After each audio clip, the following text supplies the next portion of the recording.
قطر سے مزید خان بھائی نے سوال کیا ہے کہ بعض علاقوں میں لوگ جو ہے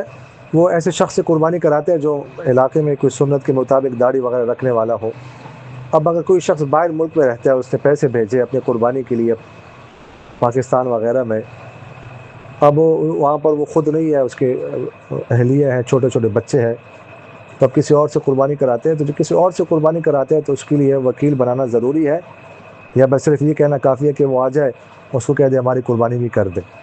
دیکھیں، بس وہ الگ سے وکیل بنانے کی ضروری نہیں ہے، بس وہ اس کو کہا جائے کہ آپ قربانی کر دیں، اور قربانی کرنے والا بھی یہی سمجھے کہ وہ بھی یہی سمجھتا ہے کہ میں اس کی طرف سے کر رہا ہوں، کسی اور کی طرف سے کر رہا ہوں، وہ بھی یہی سمجھتے ہیں، سارے لوگ یہی سمجھتے ہیں، بس صرف اس کے ہاتھ سے جو ہے نا وہ جو چھوڑا ہوتا ہے وہ پھروانا ہوتا ہے، بس تو اتنا کافی ہے، بس مزید جو ہے اس کو الگ سے وکیل بنانا یہ ضروری نہیں ہے۔ جزاکم اللہ خیر۔